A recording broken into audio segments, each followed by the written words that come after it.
जय हिंद फ्रेंड्स। मेरा नाम दीपक और आज हम देखेंगे Chanakya's daily current MCQs and mains answer writing 28 and 29 June के। ये MCQs and mains answer writing the Hindu newspaper के एनालिसिस पे बेस्ड है। तो विदाउट वेस्टिंग मच टाइम हम स्टार्ट करते हैं। फर्स्ट क्वेश्चन है, select the correct from the following. First statement, Financial Action Task Force is United Nations body to regulate terrorism और terror financing। मतलब जो FATP है वो UN की बॉडी है क्या, जो कि टेररिज्म को रेगुलेट करती है और टेरर फिनेंसिंग को कंट्रोल करने में मदद करती है। What do you think? Second statement, it is 39 member body based in France. क्या लगता है ये बॉडी 39 मेंबर्स के ग्रुप की है और ये फ्रांस में बेस्ड है? ऑप्शन देखिए, one only, two only, one and two only या नेदर वन नॉर टू। अब देखिए फिनेंशियल एक्शन टास्क फोर्स बहुत ज़्यादा न्यूज़ में आ रही है because of the grey list, black list, जिसमें पाकिस्तान को रखा जाता है, नॉर्थ कोरिया, ईरान, ऐसे बहुत सारे कंट्रीज हैं जो कि डिफरेंट डिफरेंट लिस्ट में हैं। जैसे कि कोई ग्रे लिस्ट में है, कोई ब्लैक लिस्ट में है। तो इनके बेसिस पे फाइनेंशियल एक्शन टास्क फोर्स जो कि टेररिज्म को कंट्रोल यानी कि टेरर फाइनेंसिंग को रेगुलेट करती है, मॉनिटर करती है, वो आखिर क्या यूएन बॉडी है क्या? What do you think? अब देखिए इशू क्या है, another shade of grey, Pakistan stage list, India must push for justice in cross border terror. अब देखिए फाइनेंशियल एक्शन टास्क फोर्स जो कि ये क्या है, 39 मेंबर बॉडी है जो कि फ्रांस में बेस्ड है। लियोन इसका हेडक्वार्टर है, पेरिस या लियोन, इन दोनों में से एक्चुअली पेरिस इसका हेडक्वार्टर है। वहाँ पे ये क्या है, बेस्ड है। और ये बॉडी ना यूनाइटेड नेशंस की नहीं है, ओके। ये यूनाइटेड नेशंस के साथ कोऑर्डिनेट करती है, लेकिन ये इंडिपेंडेंट बॉडी है जो कि क्या करती है, टेरर फाइनेंसिंग को रेगुलेट करती है, मॉनिटर करती है। तो फर्स्ट स्टेटमेंट यहाँ पे रॉन्ग हो जाता है, सेकंड स्टेटमेंट बिल्कुल सही है और इसका टू ओनली। अब देखिए फाइनेंशियल एक्शन टास्क फोर्स में पाकिस्तान को फिर से ग्रे लिस्ट में रखा गया, ओके। ग्रे लिस्ट में मतलब इंक्रीज मॉनिटरिंग। अब ग्रे लिस्ट क्या करना पड़ता है, पाकिस्तान के जो टेरर ग्रुप्स हैं ना और जो टेरर इंडिविजुअल्स हैं, जो टेररिस्ट हैं, उनको क्या कर दिया जाता है, उनके फाइनेंशियल एक्शन सारे के सारे वर्ल्ड लेवल पे ब्लॉक कर लिए जाते हैं। उसलिए क्या हो जाता है, और उसके साथ साथ जो सब्सिडीज मिलती हैं, डिफरेंट डिफरेंट जो बॉडीज़ रहती हैं वो क्या देती हैं, एड प्रोवाइड करती है पाकिस्तान को, तो वो एड प्रोवाइड नहीं कर सकती है। ऐसी लेवल में क्या हो जाता है, पाकिस्तान को बहुत ज़्यादा सैंक्शन झेलने पड़ते हैं और फिर उनको उस जो टेररिस्ट हैं और टेरर ग्रुप्स हैं उनके ऊपर क्या करना पड़ता है, काम करना पड़ता है। अब इनका कहना है कि पाकिस्तान में एलईटी, जैश ए मोहम्मद, अलकायदा, ऐसे बहुत सारे टेरर ग्रुप हैं जो कि विदाउट कोई रिस्ट्रिक्शन, विदाउट कोई रेगुलेशन क्या करते हैं, घूमते हैं, फ्रीडम फ्री होके घूमते हैं। तो उनके ऊपर क्या करना चाहिए, पाकिस्तान ने काम करना चाहिए और उनके ऊपर क्या करना चाहिए, पाकिस्तान ने ज़्यादा से ज़्यादा रेगुलेटरी या तो फिर लीगल जो केसेस हैं वो बनाने चाहिए। और ये भी कहना है कि Mumbai 26, 26/11, parliament attack, Pathankot attack के ऊपर जो अभी तक इनजस्टिस हुआ है ना, वो क्या करना चाहिए, इंडिया ने और ज़्यादा से ज़्यादा लॉबी करके, इंडिया ने ज़्यादा से ज़्यादा बर्ड लॉबी करने बोल सकते हो, ज़्यादा से ज़्यादा इन्फ्लुएंस करके FATP और ऐसी जो बॉडीज़ हैं उसके थ्रू पाकिस्तान को क्या करना चाहिए, कंट्रोल में रखना चाहिए, ओके। इसके बाद देखिए मेंस प्रैक्टिस क्वेश्चन। फर्स्ट है, despite various laws and judgement LGBTQA plus community still does not have societal rights, elucidate. अब देखिए ये धीरे धीरे पता चल रहा है, ये क्वेश्चन टू पार्ट में कवर किया है। पहले तो आपको लॉज एंड जजमेंट्स बताने हैं कि कौन कौन से लॉज एंड जजमेंट्स आए हैं। उसके बाद आपको बताना है कि अभी भी सोसाइटियल राइट्स LGBT कम्युनिटी को क्यों नहीं दिए गए हैं, उसको इथिकल अभी तक सोसाइटी ने एक्सेप्ट क्यों नहीं किया है। ये सारी की सारी चीज़ें इसमें डिस्कस की गई हैं। सेकेंड क्वेश्चन देखिए, which of the following judgements is not associated with the LGBTQA right. अब इनमें से कौन सी ऐसी जजमेंट है जो कि LGBTQA राइट्स के साथ नहीं एसोसिएटेड है, ओके, नॉट एसोसिएटेड पूछा है। ए देखिए, सुरेश कुमार कौशल, बी नास फाउंडेशन, सी नवतेज सिंह जौहर, डी श्रेया सिंगल। क्या लगता है इनमें से कौन सी है? अब देखिए, on the margin with full equality still out of reach. अब जो इंडिया की जो LGBT कम्युनिटी है ना, वो अभी भी क्या है, सेक्सुअल माइनॉरिटीज़ है, face discrimination in employment, health issues में उनको बहुत ज़्यादा डिस्क्रिमिनेशन फेस करना पड़ता है और अभी तक उन्हें पर्सनल बॉडी के राइट्स अभी तक प्रोवाइड नहीं किए गए हैं पूरी तरीके से। अब देखिए इनका कहना है कि अमेरिका के साइकेट्रिक मूवमेंट ने सबसे पहली बार LGBTQ मूवमेंट जो थी वो 1970s में क्या दिया था, इसको पुशअप दिया था जो कि पहले बहुत ज़्यादा स्टिग्मेटाइज टबू एक टॉपिक था, इसके ऊपर कोई बात नहीं करता था, कोई इसके ऊपर डिस्कशन नहीं करता था। लेकिन लिबरल और कॉन्स्टिट्यूशनल मूवमेंट, मतलब जो लिबरल वहाँ की जो जनता है, उसके साथ साथ ये जो अमेरिकन साइकेट्रिक एसोसिएशन है, जिसके जो मेन वो थे फ्रैंक कैमिनी, इन्होंने क्या किया, इन्होंने एलजीबीटी क्यूए की राइट्स को क्या दिया, बहुत ज़्यादा प्रमोशन दिया और उन्हें मंच पे लाया, मतलब सबसे ज़्यादा डिस्कस करने के जो राइट्स थे, मतलब ये बात उन्हें डिस्कशन के मूड में लाई। अब देखिए डिस्कशन होगा तो ऑब्वियस सी बात है क्या होगा, उसके ऊपर चर्चा होगी, और चर्चा होगी तो क्या होगा, उनको राइट्स ऐसे मिलेंगे। अदरवाइज क्या हो जाता है, वो टबू सब्जेक्ट बन जाता है, उसके ऊपर कोई भी डिस्कशन नहीं होता है। अब इन्होंने बताया कि 2017 में गवर्नमेंट ने एलजीबीटी के लिए लॉ पास किया 2018 में। उसके साथ साथ उन्होंने बहुत सारे डिसीजंस भी बताए हैं, जिसमें उन्होंने बताया नवतेज सिंह जोहर वर्सेस यूनियन ऑफ इंडिया। उसके साथ साथ उन्होंने सेक्शन 377, जिसको होमोसेक्सुअलिटी का सेक्शन था, सुप्रीम कोर्ट ऑफ इंडिया ने क्या घोषित की दिया, homosexuality of the Indian penal code, a consensual homosexual behavior between adults was unconstitutional, irrational and indefensible and manifest arbitrary। मतलब ये जो सेक्शन 377 है, इसको government of constitution supreme court of India ने क्या घोषित किया, रिपील कर दिया और इसे बिल्कुल अनकॉन्स्टिट्यूशनल घोषित कर लिया। उसके बाद देखिए नास foundation versus government of NCT of Delhi में लॉ ऑफ सेक्सुअलिटी के ऊपर बात की गई। उसके बाद फिर आर्टिकल 14 को सेक्शन, मतलब ऐसा कहा गया कि सेक्शन 377 आर्टिकल 14 को क्या करता है, वायलेट करता है, इसीलिए उसे रिपील करना बहुत ज़्यादा ज़रूरी है। और फिर वो सुरेश कुमार कौशल वर्सेस नास फाउंडेशन केस में सुप्रीम कोर्ट ऑफ इंडिया ने सेक्शन 377 को क्या किया, डायरेक्टली हटा दिया।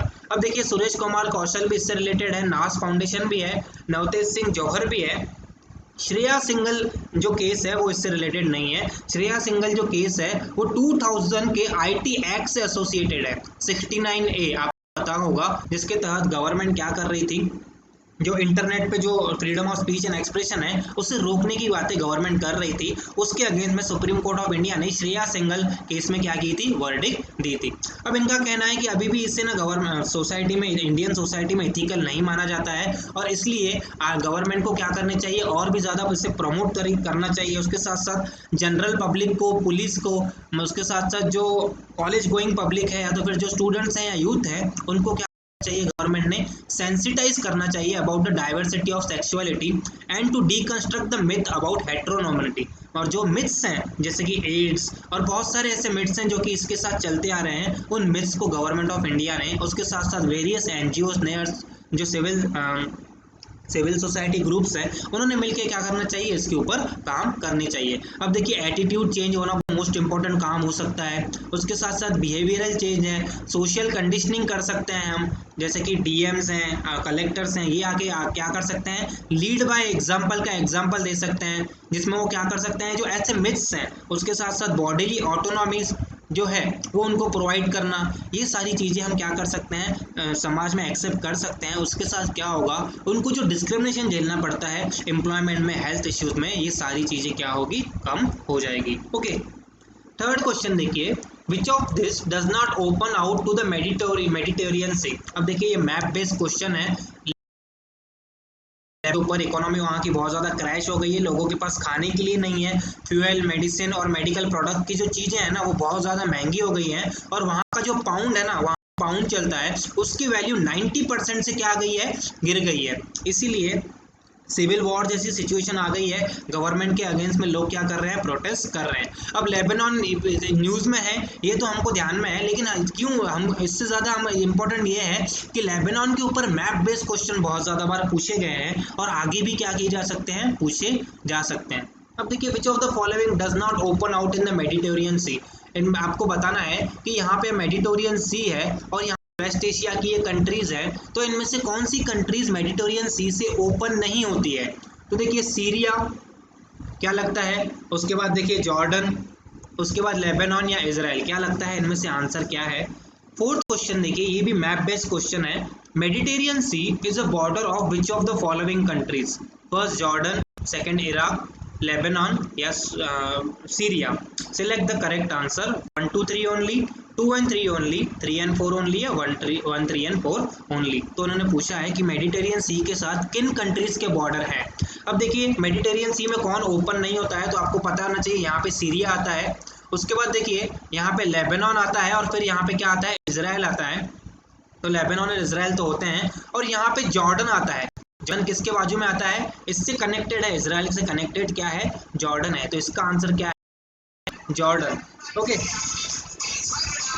इसके बाद देखिए Mediterranean sea border which of the following countries. तो देखिए जॉर्डन से नहीं करती है, जैसे कि अभी हमने देखा जॉर्डन क्या है, लैंडलॉक्ड है। उसके बाद ईरान से भी नहीं करती है। इसका आंसर है सी, 3 and 4 only. Okay, Lebanon and Syria, जैसे कि हमने देखा सीरिया यहाँ पे आता है, लेबनान यहाँ पे आता है, इजराइल यहाँ पे आता है और इजिप्ट यहाँ पे आता है। ओके, इसके बाद देखिए fifth question, Barnadi wild life sanctuary which was recently seen in news is in which state. Barnadi wild life sanctuary अभी जो न्यूज में थी वो आखिर किस स्टेट में आपको मिलती है। तो देखिए optimism over tiger sighting in small Assam sanctuary, it covers 26 kilometre bordering Bhutan. Bhutan के साथ एक सेंचुरी है जिसका नाम है बर्नाडी वाइल्ड लाइफ सेंचुरी। यहाँ पे 2014 से लेके अभी तक एक भी टाइगर नहीं मिला है, और इनको ऐसा लग रहा है कि अभी फर्स्ट टाइम यहाँ पे क्या मिला है, टाइगर मिला है। और टाइगर के हो जाने की वजह से ये किसके साथ कनेक्टेड है, रॉयल मानस नेशनल पार्क और जोम टाकु शांखा वाइल्ड लाइफ सेंचुरी, जो कि क्या है, भूटान की क्या है, दोनों भी वाइल्ड लाइफ सेंचुरी है। तो इसका आंसर क्या है, ए, असम। ओके, तो ऐसे बहुत बार पूछे गए हैं कि पक्के वाइल्ड लाइफ सेंचुरी कहाँ है, पखुई वाइल्ड लाइफ सेंचुरी कहाँ है, कृष्णा कहाँ है, तृष्णा वाइल्ड लाइफ सेंचुरी कहाँ है। ऐसे बहुत बार यूपीएससी ने डिफरेंट डिफरेंट नाम क्या किए हैं, पूछे हैं। वाइल्ड लाइफ सेंचुरीज के नाम बहुत ज़्यादा न्यूज़ में रहते हैं, इसलिए उनको हमें क्या करना चाहिए, छोड़ना नहीं चाहिए। ऑब्वियस सी बात है, आने के नहीं आने के चांसेस है या नहीं, लेकिन प्रोबेबिलिटीज इसकी भी क्या है, बहुत ज़्यादा है। अदरवाइज आप अगर ज्योग्राफी ऑप्शनल है आपका, तो उसमें भी ये बहुत ज़्यादा इंपॉर्टेंट हो जाता है। उसमें 10 मार्क्स के मैप बेस्ड क्वेश्चन पूछे जाते हैं, उसमें भी ये क्या हो सकता है, बहुत ज़्यादा इंपॉर्टेंट हो सकता है, और उसमें भी आने के चांसेस इसके बहुत ज़्यादा हैं। ओके, सिक्स क्वेश्चन देखिए, section 124A section 153B of IPC are related to which of the following.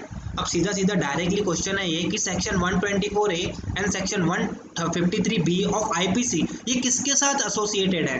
ए देखिए homosexuality, B sedition, C dowry, या डी चाइल्ड मैरिज। अब देखिए ऑफ नो केस, आपको पता होगा लक्षद्वीप में एक फिल्म मेकर है जिसका नाम है आयशा सुल्ताना।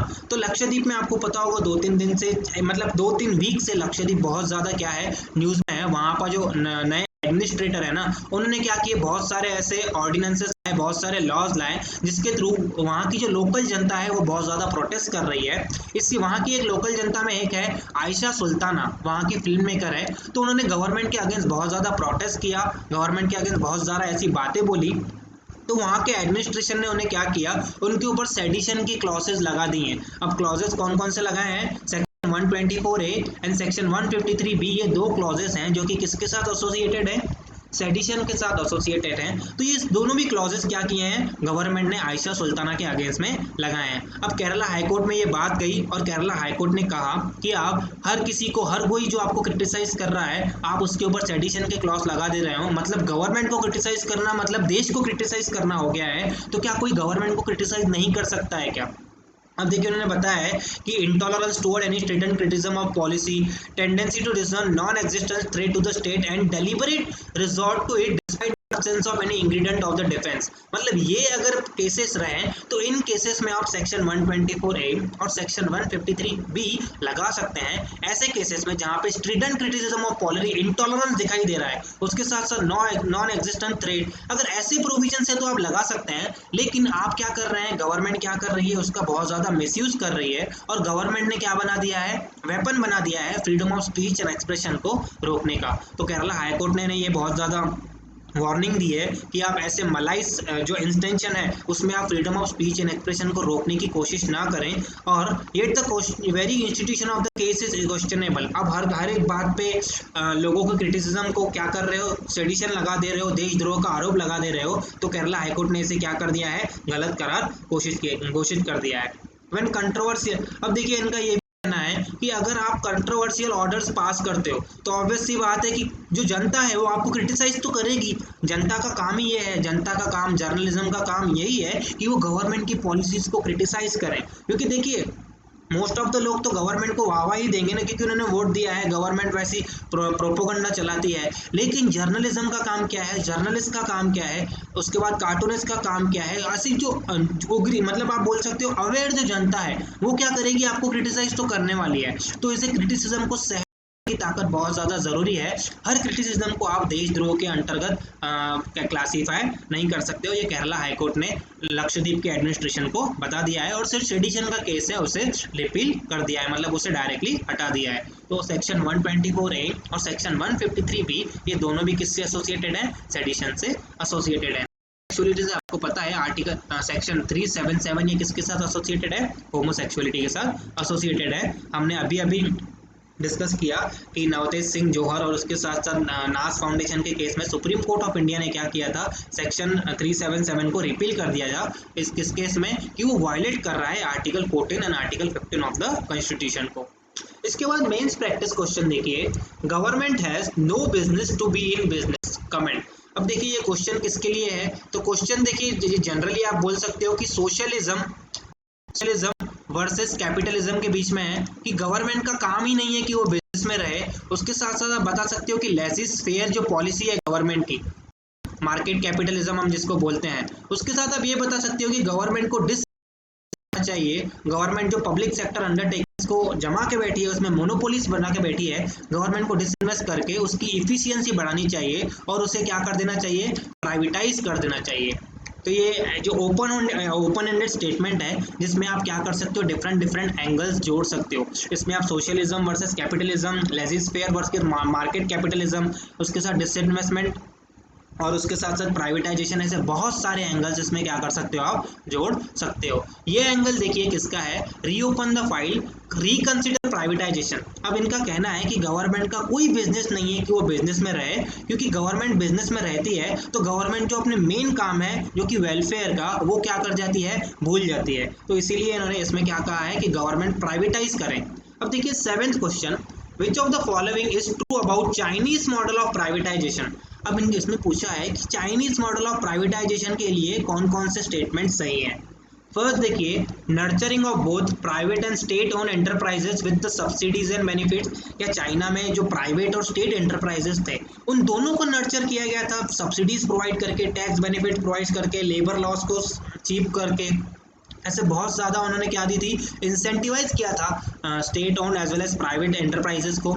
उसके बाद then giving calibrated control to private sector to increase efficiency. उसके बाद उनको पता चला कि एडमिनिस्ट्रेटिव रेड टेपिज्म बहुत ज़्यादा हो गया है, ब्यूरोक्राटाइजेशन बहुत ज़्यादा हो गया है, इसीलिए हमें प्राइवेट सेक्टर को धीरे धीरे क्या करना चाहिए, कंट्रोल देना चाहिए, ताकि efficiency, technology, modernism, management control, ये सारी चीज़ें जो प्राइवेट सेक्टर साथ में लाता है वो क्या हो, ज़्यादा से ज़्यादा हो, और जो हमारी कंपनीज हैं वो क्या हो, वर्ल्ड लेवल पे बड़ी बड़ी कंपनीज के साथ क्या कर सके, compete कर सके। तो क्या लगता है इसमें से क्या सही है, 1 ओनली, 2 ओनली, 1 and 2 है, नेदर 1 नॉट 2। अब देखिए इनका कहना है कि 1991 से लेके हम क्या कर रहे हैं, गवर्नमेंट डिसइन्वेस्टमेंट कर रही है। डिसइन्वेस्टमेंट का मतलब आप पहले बताइए कि क्या होता है, जिसमें क्या होता है, गवर्नमेंट जो पब्लिक सेक्टर अंडरटेकिंग्स की जो वो होती हैं, शेयर्स होती है, उसे क्या करती है, लिक्विडेट करती हैं। उसके बाद आता है स्ट्रैटेजिक डिसइन्वेस्टमेंट। स्ट्रैटेजिक डिसइन्वेस्टमेंट में गवर्नमेंट 51% जो कंट्री है वो क्या करती है, लिक्विडेट करती है। इसका मतलब वो सिर्फ उसे शेयर ही नहीं देती है प्राइवेट सेक्टर को, उसके साथ साथ मैनेजमेंट का कंट्रोल भी देती है, ताकि प्राइवेट सेक्टर उसमें क्या कर सके, नई टेक्नोलॉजी ला सके, नई नई मशीनरी ला सके, उसके साथ साथ इफिशियंसी और मैनेजरियल कंट्रोल उसमें क्या कर सके, बढ़ा सके। अब देखिए इनका कहना है कि हमें चाइनीज फॉलो करना चाहिए। अभी चाइनीज मॉडल क्या है, तो चाइनीज मॉडल में ना पहले गवर्नमेंट ने स्टेट ओन एंटरप्राइजेस को और उसके साथ साथ पब्लिक सेक्टर एंटरप्राइजेस को बहुत ही ज़्यादा मात्रा में सब्सिडीज प्रोवाइड की, बहुत ही ज़्यादा मात्रा में इंसेंटिवाइज किया। और जब वो बहुत ज़्यादा कॉम्पिटिटिव हो गए, बहुत ज़्यादा सस्ते भावों में वो अपनी चीज़ें बनाने लगे, तो उन्होंने क्या किया, फिर उसे धीरे धीरे प्राइवेट सेक्टर के हाथ में दिया, ताकि वो क्या करे, जो एडमिनिस्ट्रेटिव बहुत ज़्यादा रेड टेपिज्म आ गया है, उसके साथ साथ जो ऑब्सोलेट होती जा रही है चीज़ें, उसको एफिशिएंट करने के लिए उन्होंने धीरे धीरे फिर प्राइवेट सेक्टर को देना स्टार्ट किया। तो ये क्या है, सी बिल्कुल सही है, 1 and 2 इसका क्या है, आंसर है। अब इनका कहना है कि गवर्नमेंट क्या करे, इन्होंने 3 टाइप के वो बताइए कि 3 टाइप के जो प्रोग्राम्स है गवर्नमेंट कर सकती हैं।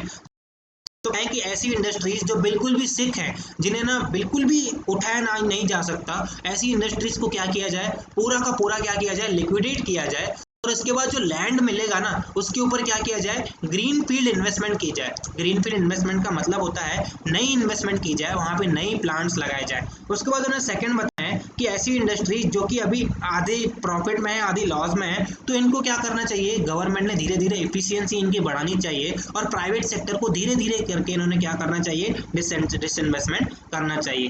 थर्ड इन्होंने बताया है कि ऐसी इंडस्ट्रीज जो कि क्या है, प्रॉफिट में है, तो ऐसी इंडस्ट्रीज को क्या करना चाहिए, गवर्नमेंट ने धीरे धीरे प्राइवेट सेक्टर को इसमें लाना चाहिए और उसके साथ साथ प्राइवेट सेक्टर के साथ कंपटीशन बढ़ानी चाहिए, ताकि क्या हो, प्राइवेट सेक्टर में भी इफिशियंसी बढ़े और जो गवर्नमेंट की प्रॉफिट बेस्ड इंडस्ट्रीज हैं, प्रॉफिट बेस्ड पीएसयूज हैं, उनको भी क्या हो, बहुत ज़्यादा फायदा हो। अब देखिए उन्होंने बताया है कि privatisation would and unnecessarily generate social unrest. उसके साथ देखिए बहुत सारी चीज़ें आती हैं जिसमें देखिए बहुत ज़्यादा चैलेंजेस आप बोल सकते हैं, लेबर, उसके साथ साथ रिजर्वेशन के प्रोविजंस हैं जो कि प्राइवेट सेक्टर में लागू नहीं होते। उसके साथ साथ प्राइवेट सेक्टर के जो मेन एम होता है वो प्रॉफिट जनरेशन होता है, लेकिन गवर्नमेंट का मेन एम प्रॉफिट जनरेशन नहीं होता है ना, गवर्नमेंट का मेन एम एम्प्लॉयमेंट प्रोवाइड करना होता है, प्राइस स्टेबिलिटी होता है, उसके साथ साथ एक्सेसिबिलिटी होता है, रिजर्वेशन की पॉलिसी इंप्लीमेंट करना होता है। ये सारे के सारे एम गवर्नमेंट को पूरे करने होते हैं, जो क्या है इसमें सबसे बड़े क्या है, चैलेंजेस बन के आते हैं। ओके, एट्थ क्वेश्चन देखिए, among the agriculture commodities imported by India which of the following account for the highest import in term of value in the last 5 years. ये क्वेश्चन 2020 के प्रीलिम का है। इसमें पूछा गया था कि पिछले 5 सालों में सबसे ज्यादा इंपोर्ट पे जो खर्चा हुआ है वो कौन सी कमोडिटी पे हुआ है, एग्रीकल्चर कमोडिटी पे। ए देखिए स्पाइसेस, बी फ्रेश फ्रूट, सी पल्सेस या डी वेजिटेबल ऑयल। तो देखिए spending more eating less, the prices of edible oils and pulses have increase significantly in the June. मतलब 28 एसेंशियल आइटम्स में से प्राइसेस ऑफ पल्सेस और ये इनके प्राइसेस जो है ना वो स्टेडीली क्या हो रहे हैं, बढ़ रहे हैं। अब इनका कहना है इसकी वजह से क्या हो रहा है कि जो लोगों का खर्चा है वो बहुत ज़्यादा बढ़ रहा है। पहले लोग लगभग समझिए 50 रुपए खर्च करते थे, अब वही उनको क्या करना पड़ रहा है, 172 रुपीज़ पर केजी के ऊपर क्या करना पड़ रहा है, खर्च करना पड़ रहा है। तो आपको पता होगा इंडिया में जो वेजिटेबल ऑयल्स हैं इसकी प्रोडक्शन बहुत ज़्यादा कम है और वो पूरा का पूरा प्रोडक्शन हमें ही लगता है डोमेस्टिक यूज़ के लिए, और जो बाकी का रहता है वो हम क्या करते हैं, चाइना, वियतनाम, उसके साथ साथ मलेशिया, यहाँ से क्या करते हैं, इंपोर्ट करते हैं। और जो वेजिटेबल ऑयल्स का बिल है ना वो 5 सालों में सारे के सारे एग्रीकल्चर कमोडिटीज से सबसे ज़्यादा है। तो इसका आंसर क्या है, डी वेजिटेबल ऑयल। ओके, तो आज का सेशन हम यहीं फिनिश करते हैं। Thank you so much for watching, और आप प्लीज़ इसे ज़्यादा से ज़्यादा लाइक कीजिए, शेयर कीजिए और चैनल को सब्सक्राइब कीजिए। Thank you so much.